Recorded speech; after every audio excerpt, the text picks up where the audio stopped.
Yeah, big. Talk your shit. .com. It's Shane and Angela, and we have Sean the Pen Garrett on the line. Sean, what's up? What up? What's good? Everything. Thank you so much for joining us today. Where are you at currently? Right now I'm in the ATL working on a bomb that's about to explode. Yeah, we've been hearing about that bomb. We've been hearing about it. We're going to get into that later. We want it to explode right here today during this call so we can give our fans the exclusive. So how long are you going to be here in Atlanta working on this bomb? Actually, I just came off tour with Lil Wayne and Young Money, which was incredible. And, shout out to my man Wayne, who was so gracious to let me join the tour. And it was just, it was extremely crazy, a lot of fun. I bet it was. We're just doing really big things this year. You know what I mean? We came off a crazy 2009, had 3 number ones, Diva, Break Up, and brought Usher back with Papers. And it was my breakout year. It was my breakout year as an artist. I mean, Break Up was the big, the song of the summer. So, people are now sort of opening their eyes to another side of Sean Garrett. So, I'm excited. Looking at those two, Beyonce and someone like a Bon Jovi, how does someone as a writer go to those two extremes? I think my international, I was born in Atlanta, Georgia. I'm from Camilton Road in Atlanta, Georgia. Anybody from Atlanta know what Camilton Road is.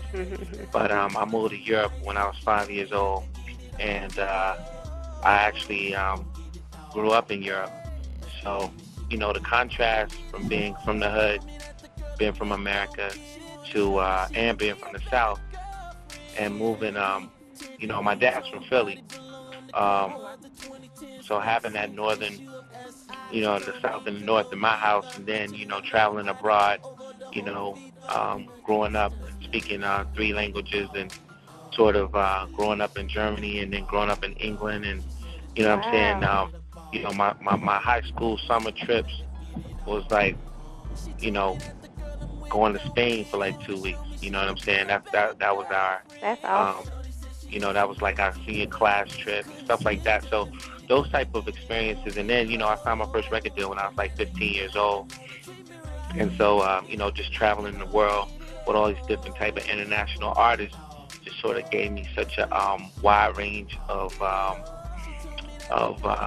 would say, just a wide range of possibilities. You know what I'm saying?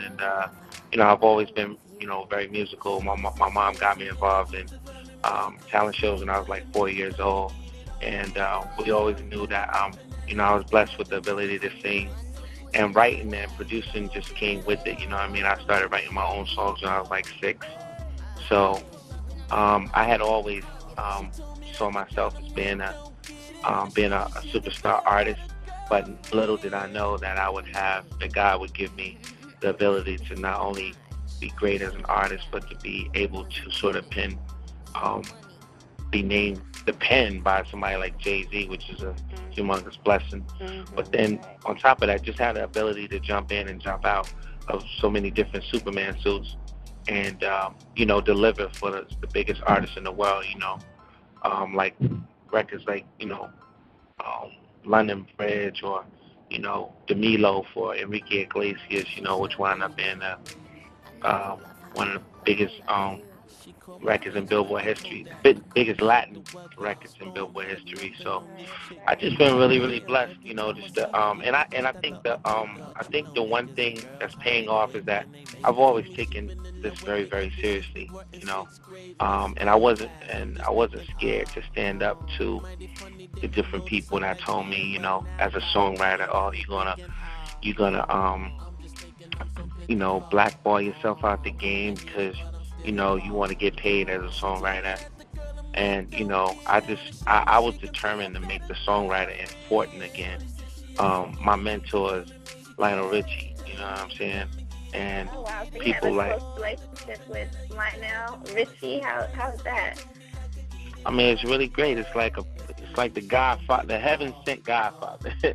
Because what's so special about Lionel is that he drops them bombs on you that you don't just get every day. You know what I'm saying? Like, everybody knows that the music business is sort of like, there's no set blueprint for the music business.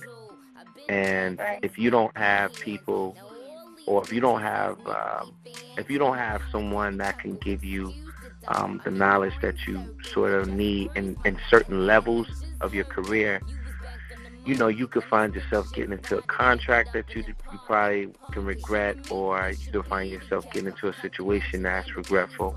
So just being blessed and being a person to listen, you got to listen.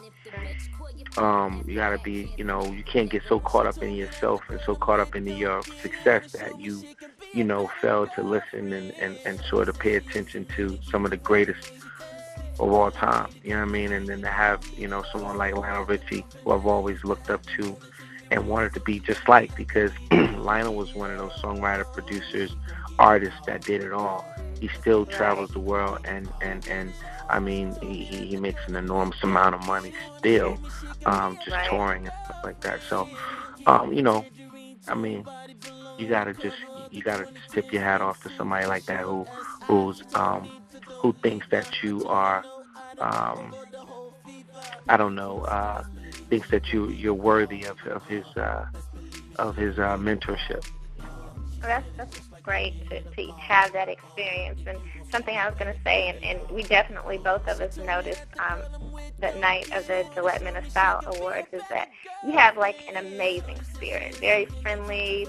I mean, it's easy for someone to embrace that. So we can definitely see why Lionel Richie is one of your mentors, because you seem like someone that would be receptive. Some people think that they know it all, but God, who could learn something from Lionel Richie? So that's awesome.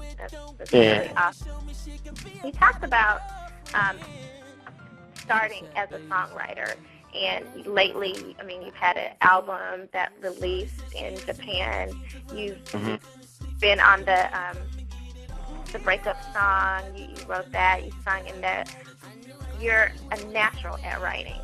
Are you more comfortable writing versus singing? I know you said you started off singing as well. So where are you most comfortable doing? And where do you write when you write?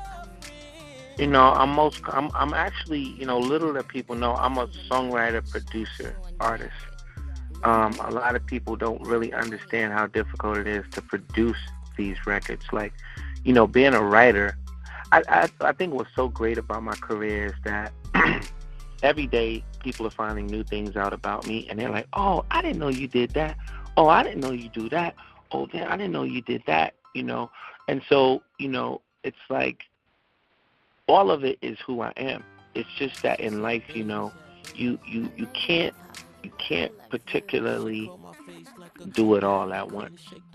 There's levels to everything. It's different tiers to everything. And you just have to be patient and have your faith in God and know your worth. Be patient with what God blessed you with, and know that through God all things are possible. So it's like all of the aspect, everything that I'm blessed with is just as valuable. So, my ability to write and produce is just as valuable as me being an artist. It's just as valuable as me being, someone that loves fashion. It's just as valuable as me being a mentor for kids. It's just as valuable as me being someone that wants to give back and show love to people that have supported my career for so long, and knowing that, they weren't necessarily, they may not necessarily have some of the material things that I have, but they still matter. They're still people. They still got a heart. They're still loving. You know what I'm saying? And that's the reason why every show I give out a Louis bag. Every show.